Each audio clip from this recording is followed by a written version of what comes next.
Hola, muy buenas tardes o muy buenos días o muy buenas noches, dependiendo de cuando veáis el programa. Me sitúo aquí en la Huerta Guadián, ¿eh? Un precioso parque aquí en la ciudad de Palencia.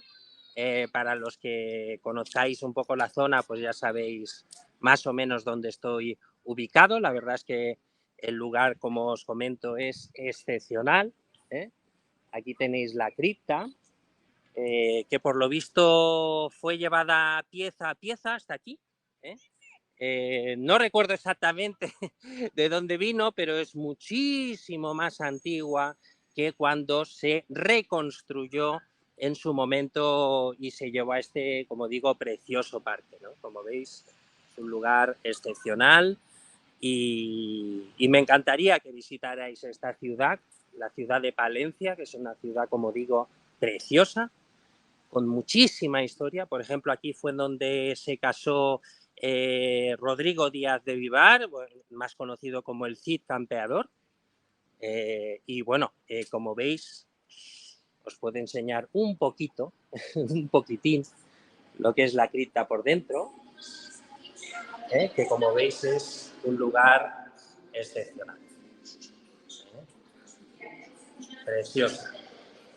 Bueno, esto era un poco como introducción porque me gusta, sobre todo en verano, en estas tierras castellanas que en invierno la verdad es que cuesta un poquito más pasear.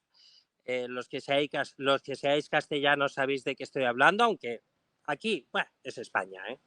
Hace buen tiempo casi todo el año y excepto algunos meses que vamos.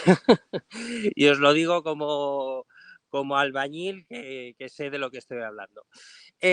Bueno, esta semana la verdad es que el título del programa en cuestión es España.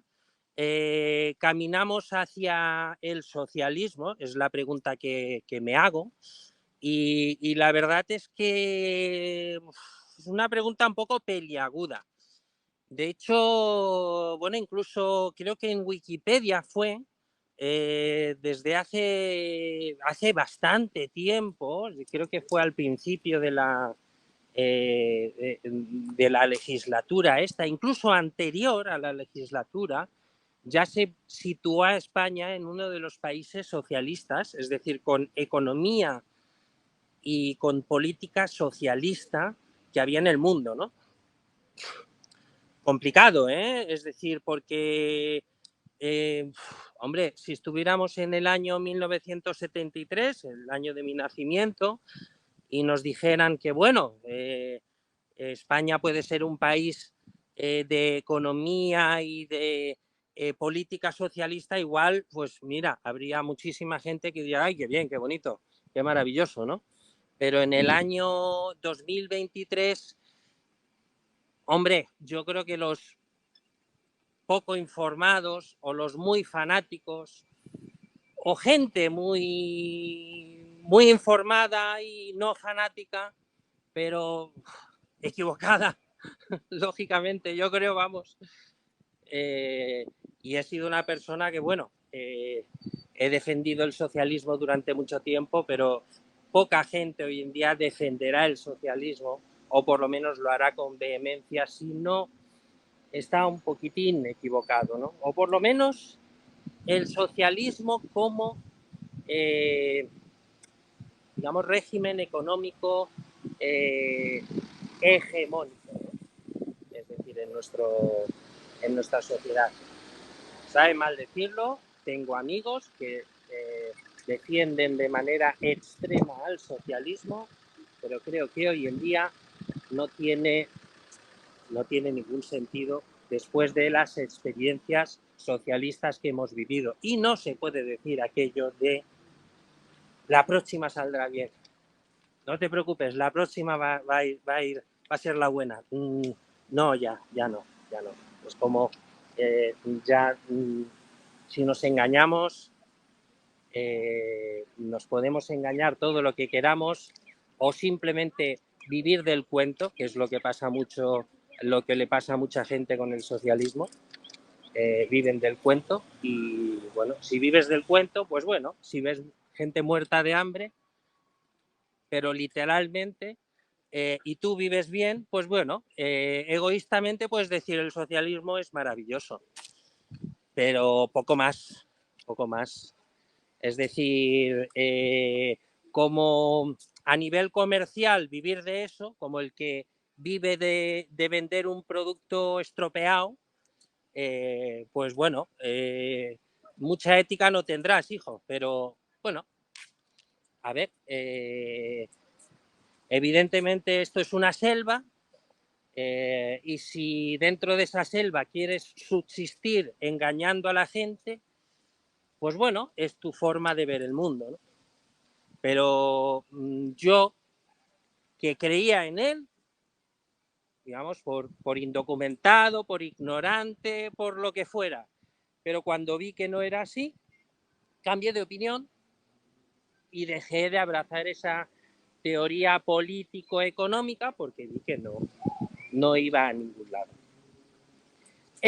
Bueno, ante todo, y para que veáis que hay muchísima gente con infinidad de estudios, es decir, con infinidad de carreras y másteres y doctorados y lo que sea, ¿eh? Es decir, que están equivocados, ¿eh?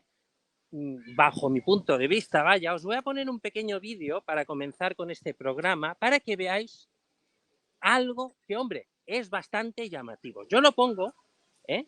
Y cada uno que comente lo que le dé la gana. ¿De acuerdo? Un placer enorme teneros aquí con nosotros de nuevo. Lo pongo y comentamos.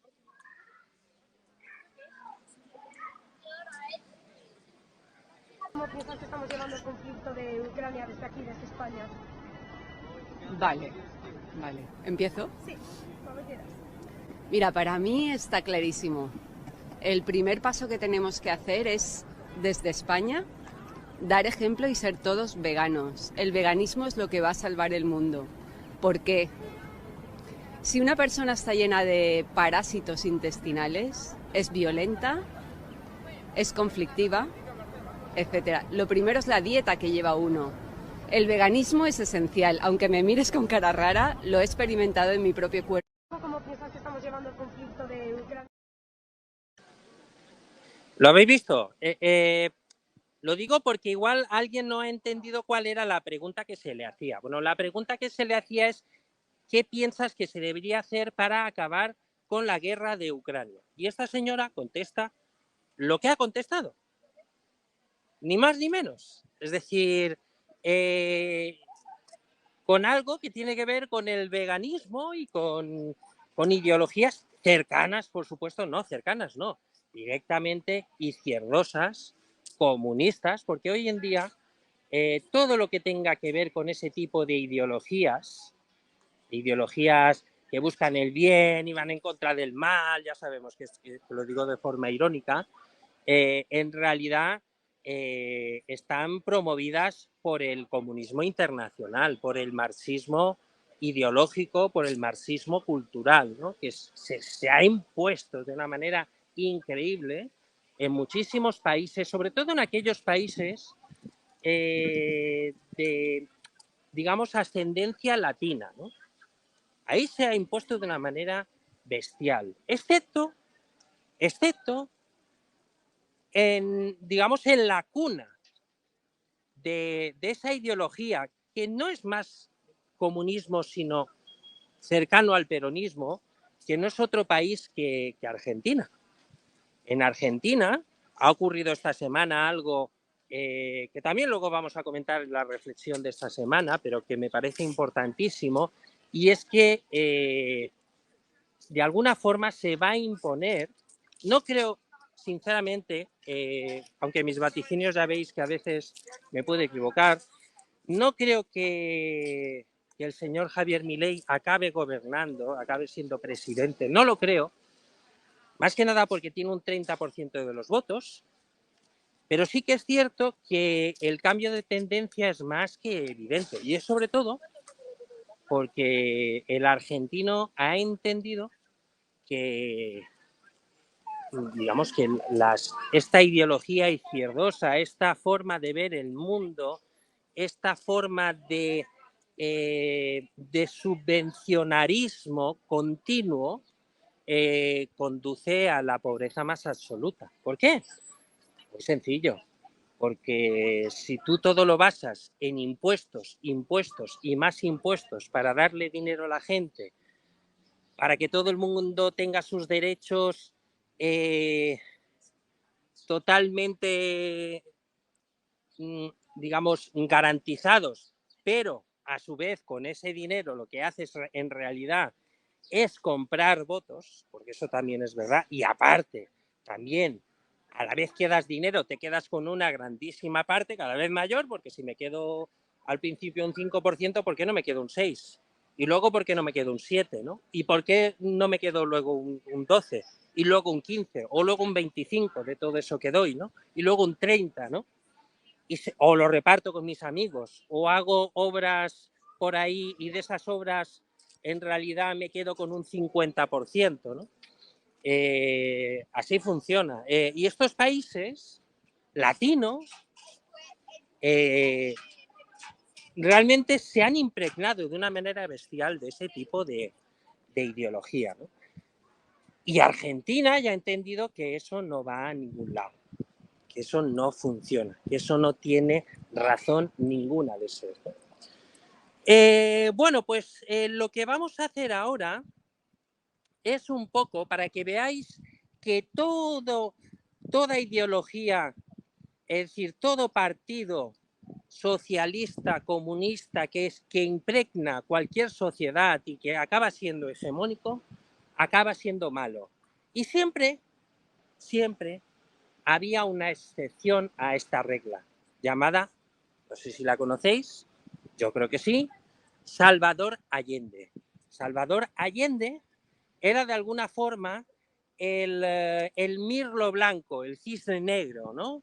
Era de alguna forma aquel comunista bueno, maravilloso, que se había convertido en la excepción que confirmaba la regla, ¿no? Es decir, Salvador Allende, aquel político que es verdad, así como cayó, pues lógicamente, así como le derrocaron, posiblemente le asesinaron, aunque se dice que realmente no fue así, que él se suicidó, pero bueno, es cierto que hubo un golpe de Estado y lo que ocurrió fue tremendo, horrible. Pero también es cierto que sus políticas no eran del todo democráticas. Es cierto que entró de una forma democrática, hasta cierto punto. Luego veremos en algún artículo que os voy a poner lo que ocurrió, parece ser, ¿no? Y yo creo que tiene mucho que ver con la presión social de grupos paramilitares, pseudo terroristas directamente, que presionaron para que el Congreso votara a favor de la elección de Salvador Allende como presidente de Chile, ¿no? Bueno, pues lo que voy a hacer pues es un poco eso, es decir, vamos a comenzar por lo que decía la Gaceta en su momento sobre la figura y sobre el mandato de Salvador Allende. Lo pongo y comentamos. Venga, un fuerte abrazo.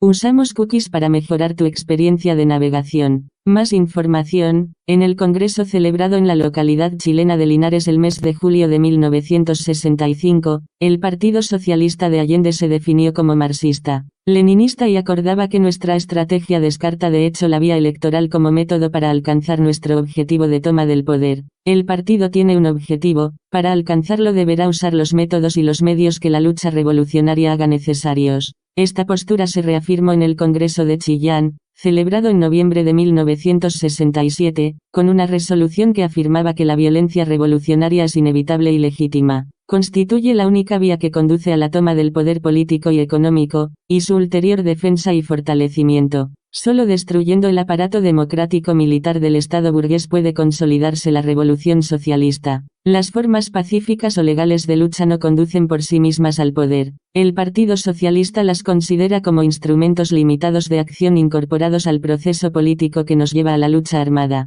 La política del Frente de Trabajadores se prolonga y se encuentra contenida en la política de la Organización Latinoamericana de Solidaridad, OLAS, la que refleja la nueva dimensión continental y armada que ha adquirido el proceso revolucionario latinoamericano. La OLAS se había creado en agosto de 1967. Tras la primera conferencia tricontinental de solidaridad revolucionaria celebrada en La Habana, bajo los auspicios del régimen prosoviético de Fidel Castro, estaba compuesta por diversas agrupaciones revolucionarias marxistas y antiimperialistas de Iberoamérica, cuyo programa era, a. propiciar la lucha armada revolucionaria en América Latina, b. promover una estrategia conjunta de los movimientos revolucionarios y c. lograr la solidaridad de los pueblos de América. 2 días antes de la conferencia en La Habana, en el Centro de Estudios Internacionales de la Universidad de Chile, Salvador Allende, uno de los principales impulsores de la nueva organización, decía: afirmo que ante una estrategia internacional de intervención debemos oponer otra fuerza, oponer la violencia revolucionaria a la violencia reaccionaria, al menos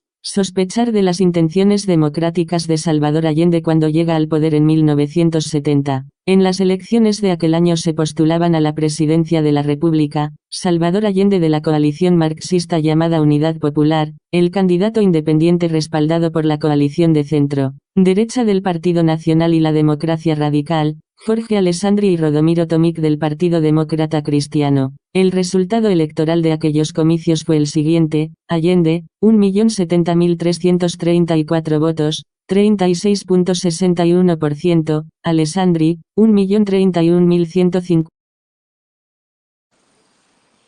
Bueno, eso es para que veáis lo último, que Salvador Allende obtuvo el 36% de los votos. Para nada fue una aclamación popular. Y como veis, ya anteriormente, la UP, que era la Unión Popular o la Unificación Popular, bueno, el partido político con el que se presentó Allende, decía que la lucha armada era inevitable para conseguir sus objetivos. La lucha armada revolucionaria, es decir, que el hecho de hacer una revolución política no era algo posible, no, era algo necesario. Y para ello, insertaron en el país una cantidad enorme de terroristas venidos de todas partes de Latinoamérica y algunos también de Europa. Bueno, es famosa la llegada de Fidel Castro, que estuvo en el país prácticamente como si fuera el mandatario real de ese país y estuvo durante un mes. Se quedó ahí durante un mes. Tanto es así que incluso Salvador Allende llegó a un punto que estaba un poco bastante incómodo, ¿no? Eso es para que veáis lo que significa la instauración de un régimen comunista. No hay régimen comunista bueno, ni siquiera el de Salvador Allende. Os voy a poner otro vídeo para que veáis un poco también pues, de qué se trata, qué ocurrió con este régimen, a pesar de que, vuelvo a repetir, su final fue, yo creo, desastroso. Yo creo que nunca debería haber ocurrido lo que ocurrió, nunca deberían haber hecho las Fuerzas Armadas lo que hicieron con lo que es ese gobierno. Se tendría que haber logrado de alguna u otra forma acabar con todo eso, que era algo ya insostenible, hay que decirlo. Era insostenible lo que ocurría en Chile, todo hay que decirlo, para que veáis lo que puede pasar en un país en el que se instaura el socialismo solo en 3 años, ¿no? ¿Por qué? Porque necesitan de alguna forma acabar con toda esta gente, ¿no? Con todos aquellos que puedan hacerles frente, ¿no? Y entonces la mejor solución es instaurar cuanto antes un régimen totalitario. Pongo este otro vídeo y luego comentamos. Venga, un fuerte abrazo.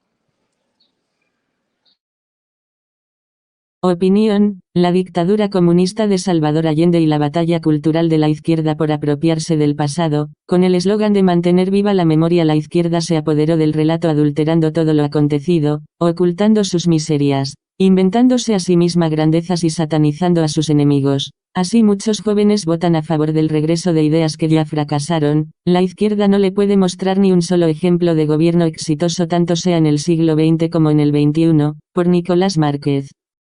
22 agosto 2022. El presidente chileno Salvador Allende, AFP, bajé del avión en Santiago de Chile el día 10 del corriente, y mis anfitriones en el país trasandino, los editores de mi flamante libro, me llevaron de urgencia a un opulento shopping situado en la comuna de Ñuñoa, para firmar ejemplares en una pequeña librería que se encontraba dentro del predio. Notable fue el impacto vivido cuando al llegar advertí que los lectores que estaban esperando con impaciencia, mayormente adolescentes, eran unos 500, y estuve firmando entre las 7 de la tarde y las 11 de la noche. 4 gratificantes horas sin respiro. Así empezó mi pequeña gira de 4 días en dicho país, brindando un promedio de 3 conferencias diarias con concurrencias hasta el tope, en las cuales se agotaron 3 ediciones en menos de una semana. El libro en cuestión se titula La dictadura comunista de Salvador Allende. En este trabajo de apenas 220 páginas, pero que cuenta con un caudal de 400 citas que ratifican y documentan todo lo allí expuesto, se descompone por completo el mito del Allende democrático, bueno y caritativo, y se expone al que verdaderamente fue. Devoto confeso del genocida Stalin, Salvador Allende gobernó Chile en el periodo de 1970 a 1973, llegó al poder con tan solo el 36% de los votos, pero para lograr el triunfo gozó de una oposición dividida, y bajo el amparo y subsidio del totalitarismo soviético, más el exilio permanente de legiones terroristas autóctonas y cubanas. Al asumir impuso a sangre y fuego un despotismo en donde el crimen político de la mano de sus guerrillas era moneda corriente. Impulsó la persecución a la prensa libre, encarceló opositores, instaló el robo, confiscación masivo de empresas, fondos e inmuebles, promovió el adoctrinamiento marxista en la enseñanza infantil. Todo ello sin detallar las hambrunas generalizadas y el desabastecimiento que su empobrecedora administración engendró. La dictadura comunista de Salvador Allende de Nicolás Márquez. El descontento general cundía progresivamente y las manifestaciones contra el régimen se fueron tornando multitudinarias.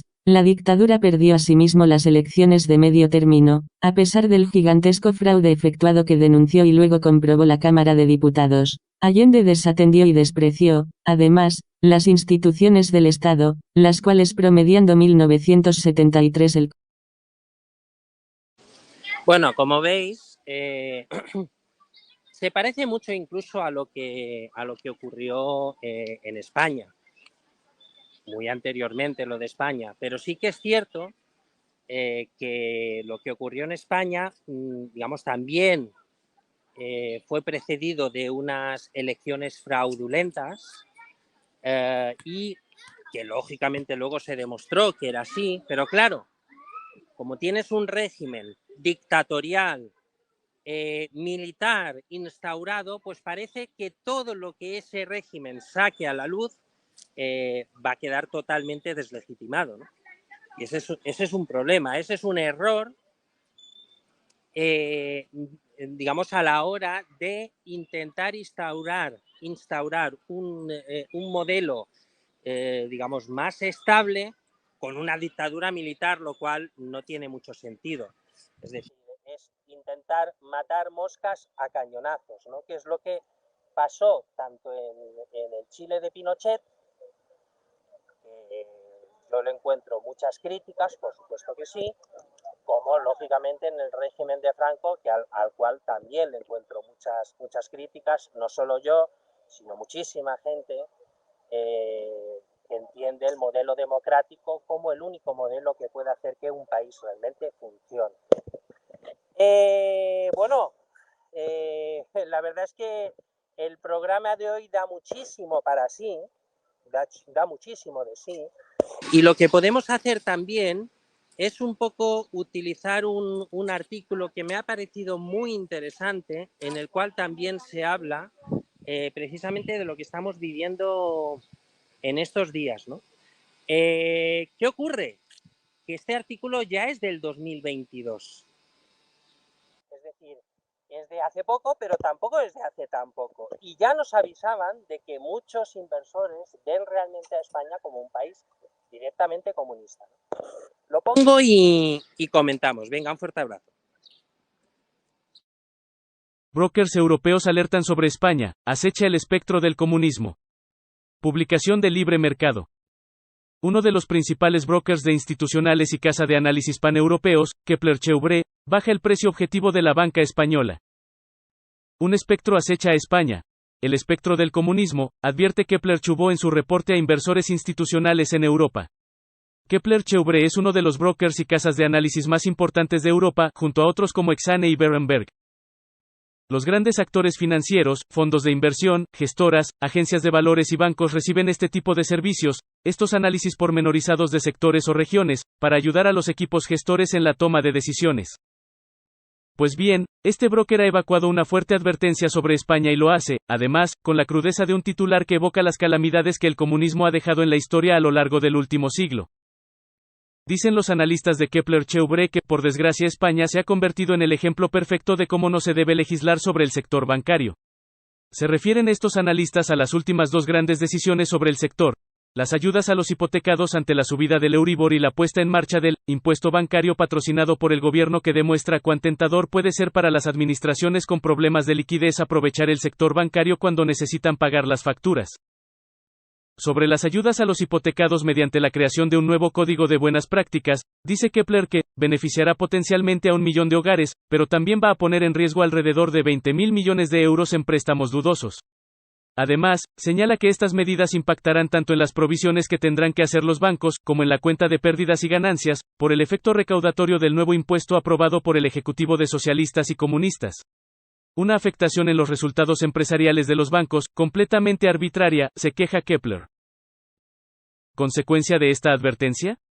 En cualquier caso, Kepler Cheuvreux no se limita a hacer la advertencia, sino que ejecuta un recorte en los precios objetivos a todos los bancos españoles bajo nuestra cobertura, advierten. Según el análisis de este broker, las malas noticias serán generalizadas en el sector porque además, rebajan el EPS, rentabilidad sobre el beneficio neto, que será mayor para Unicaja y Sabadell, que en los más grandes, como BBVA y Santander, con mayor exposición de negocio fuera de nuestras fronteras. Los especialistas expresan su esperanza de que estas medidas sean un accidente temporal y no permanezcan en el tiempo, por lo que sus previsiones de bajada en el precio objetivo de las compañías financieras así como de las revisiones a la baja de sus EPS son contenidas. El impacto en nuestros precios objetivos oscilan entre el menos 1% para Bankinter, que tiene una base de clientes más ricos y sofisticados, y del menos 7 y 8% para BBVA y Unicaja, respectivamente. Están ahí, y como condición de posibilidad, pues... Hola, bueno, como veis, lo que quería comentar es precisamente eso, ¿no? Cómo los inversores comienzan a ver España como un país complicado. Complicado por la falta, como hemos comentado más de una vez, de seguridad jurídica y económica también, por la poca competitividad de su mercado financiero, que comienza también a ser un problema. Es como todo. Si tú lo tienes muy bien con tus amigos políticos en España, pues como si lo tienes muy bien en Corea del Norte. Eso es como todo en la vida. Si tú tienes un trato corrupto con cualquier autoridad de esos países, del país que sea, pues lógicamente eso va a funcionar, ¿no? Esto es así, ¿no?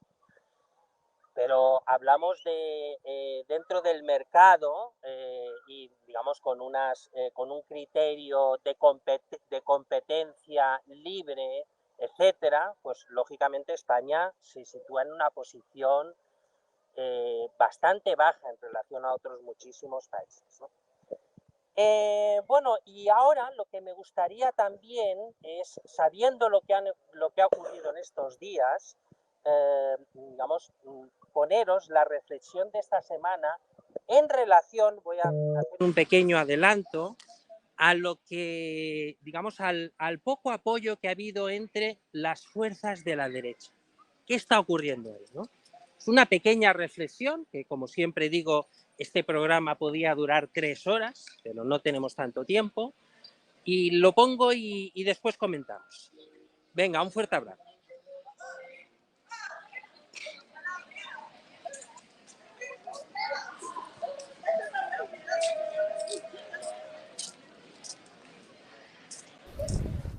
Hola, ¿qué tal? Buenas tardes. Mirad, vaya, la reflexión de esta semana en realidad va también sobre un poco la actualidad que estamos viviendo actualmente y qué ocurre con, sobre todo con la derecha, ¿no? Con ese ámbito político situado más a la derecha.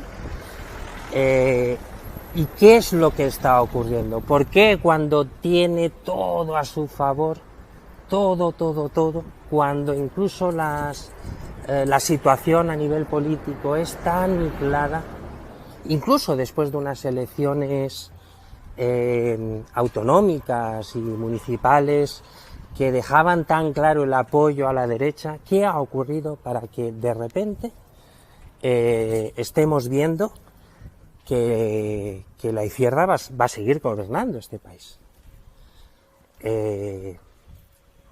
Desde luego se me ocurren varias situaciones complicadas para la derecha que tienen mucho que ver con esta situación de falta de apoyos, ¿no?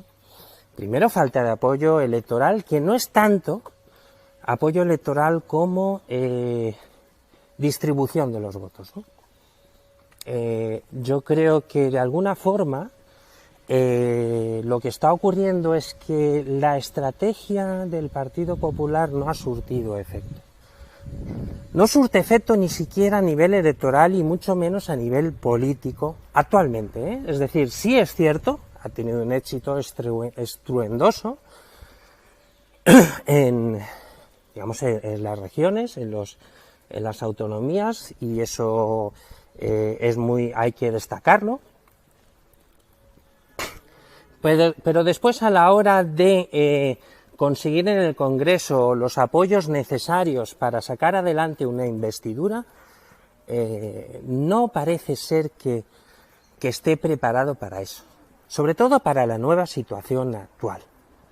Una situación actual que ya nada tiene que ver con el bipartidismo de toda la vida, en el que si no ganaba el PP, ganaba el PSOE, si no ganaba el PSOE, ganaba el PP. Bueno, en un principio fue UCD, que era el antiguo PP, así de claro, es decir, la UCD se puede considerar al PP actual, con evidentemente muchas diferencias y muchos detalles por hablar, pero muy parecido.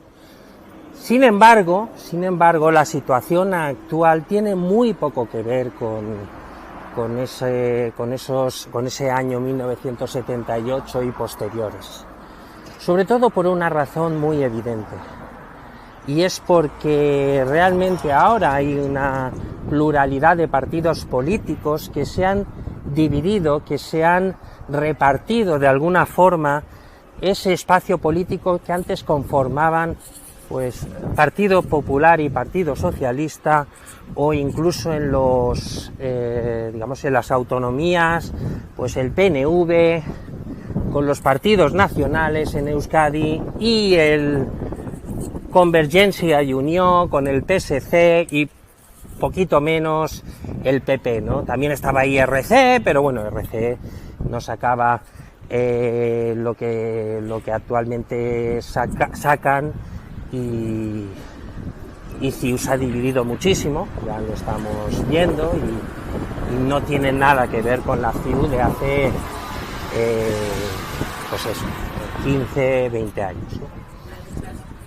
¿Qué ocurre? Que todos esos partidos regionalistas, nacionalistas, independentistas, incluso de todos los rangos, no quieren saber nada de la derecha. ¿Por qué? Por una razón muy evidente, porque no son partidos que quieran saber algo con todo aquello que tenga que ver con la soberanía nacional española. No, ellos quieren su soberanía nacional, ya sea el BNG, que creo que esta vez no ha tenido representación, pero bueno, si hubiera tenido, pues bueno, ya sea, por ejemplo, evidentemente EH Bildu, que con EH Bildu evidentemente nadie tendría que querer saber absolutamente nada, pero bueno.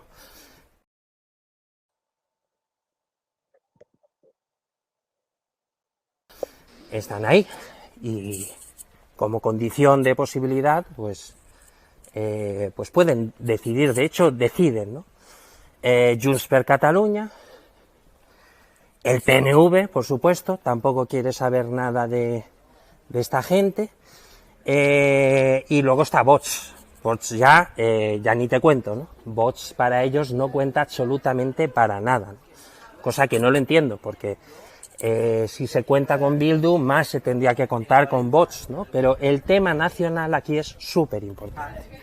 Y el hecho de que tanto el PP como Vox abracen el sentimiento nacional español, pues está claro que eso no acaba de funcionar. Después está un tema muy importante y es digamos, la ideología.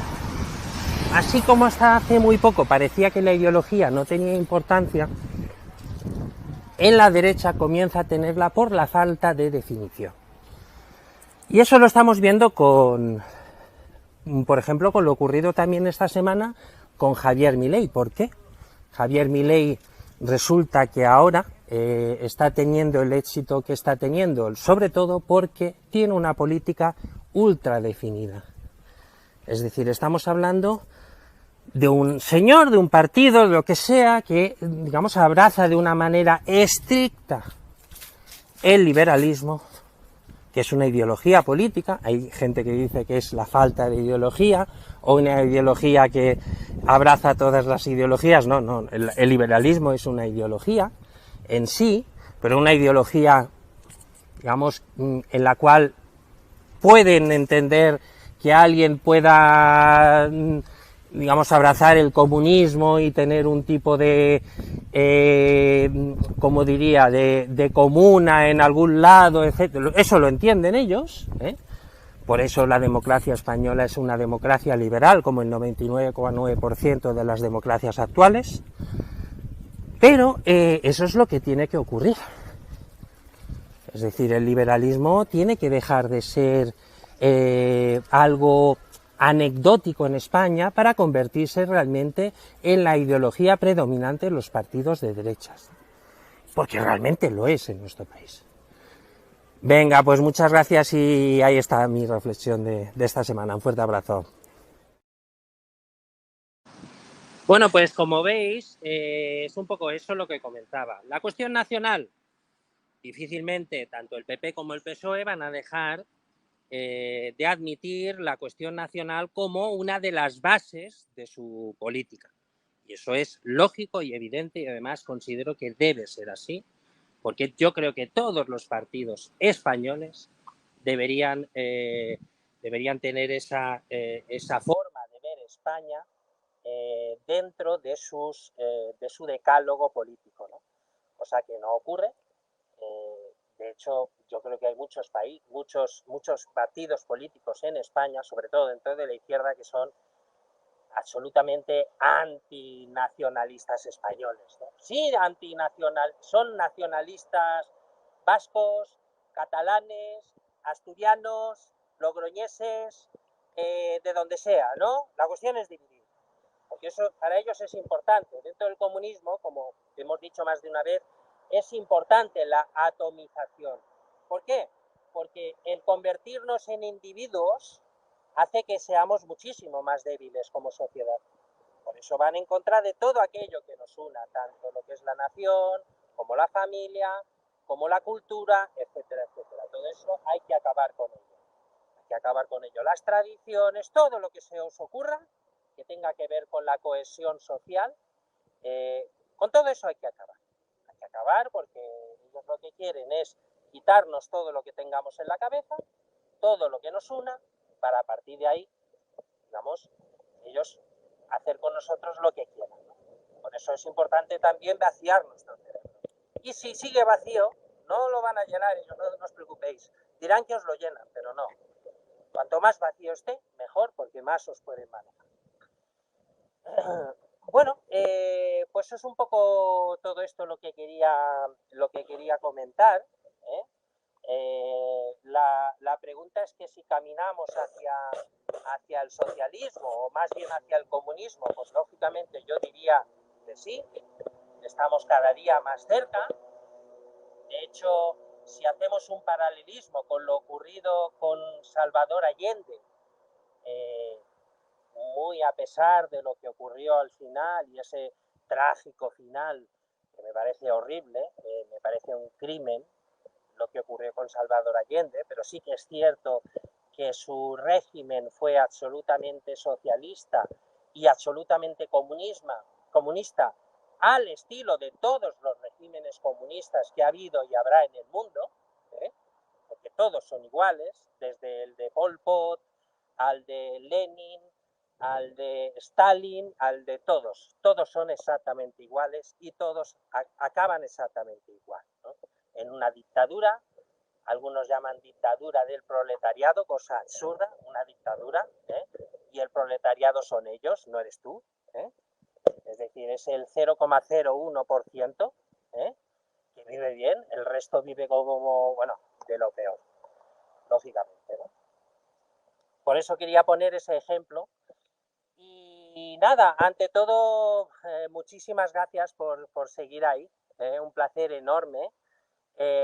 Y nada, como siempre digo, compartir este programa con todos vuestros contactos, comentar en la caja de comentarios, darle me gusta al programa, por supuesto comentar offline que existe un programa llamado Podemos Leaks, que habla de forma crítica tanto de Podemos como de este ámbito de la izquierda que cada vez nos está llevando a una situación más complicada y esperemos que la cosa se quede ahí. Tenemos una grandísima ventaja y es que estamos en un club como es la Unión Europea, que no va a dejar de momento que ocurra con nosotros lo que ha ocurrido en Venezuela, Cuba, Argentina, etcétera, etcétera.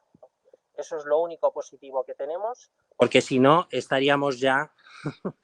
Bueno, ¿cómo os digo cómo estaríamos? Pues nada, un placer enorme, como digo, comentar en todas vuestras redes sociales y con todos vuestros contactos, y muchísimas gracias por estar ahí. Un fuerte abrazo y hasta la semana que viene. Durante los meses de verano, una de las propuestas más completas es la que ofrece Palos de la Frontera, puesto que visitar su municipio no es solo disfrutar de un litoral casi virgen, sino realizar un repaso por aquellos lugares que marcaron uno de los capítulos más importantes de la historia de la humanidad, el descubrimiento de América.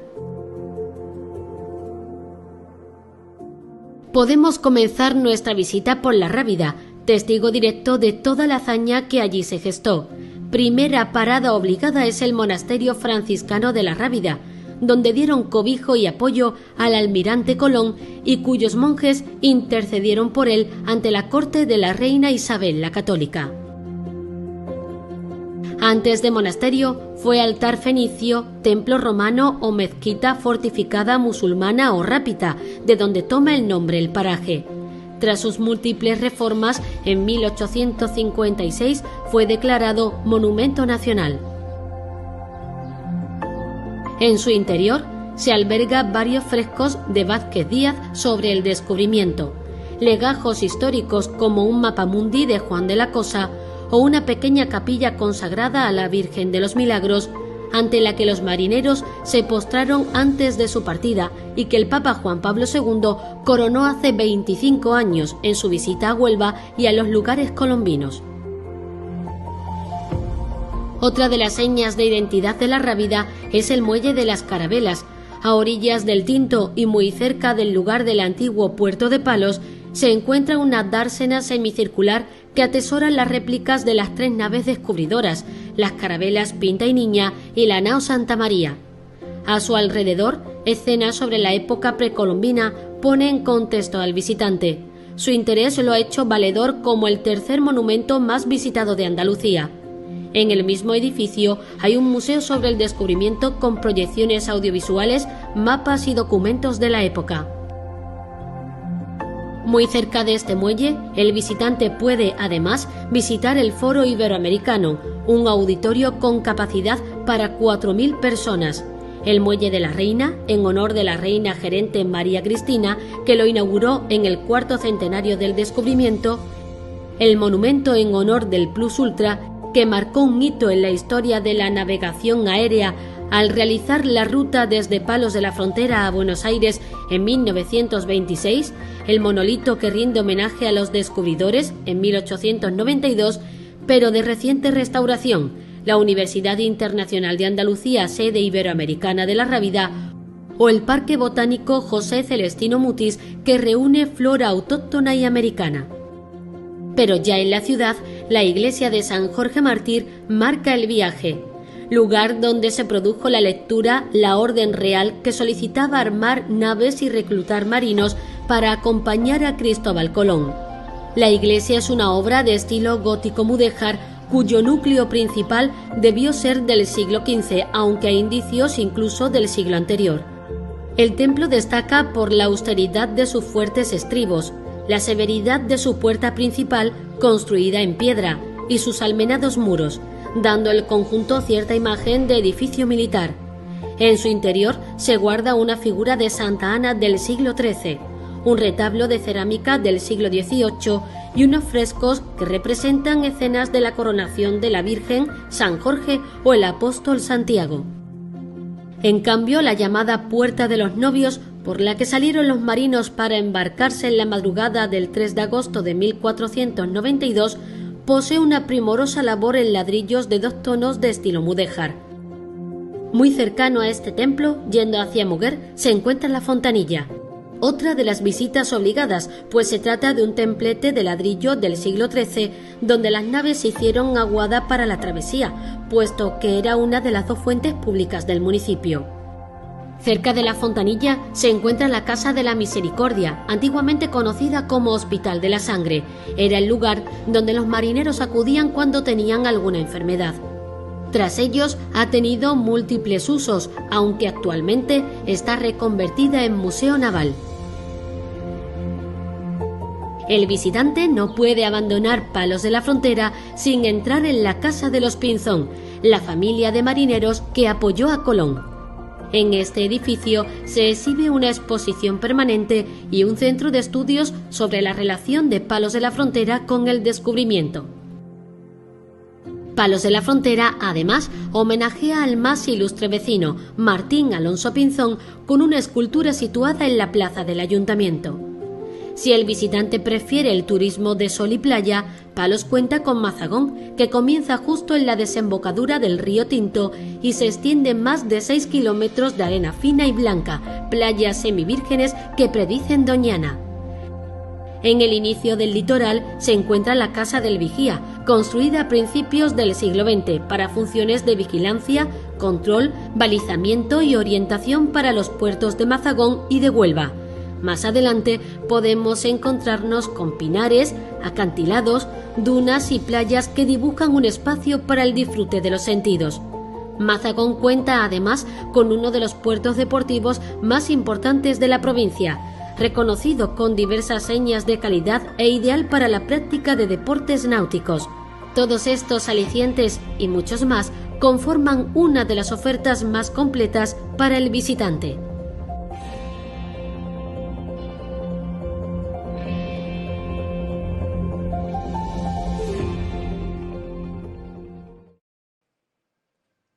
Hasta luego.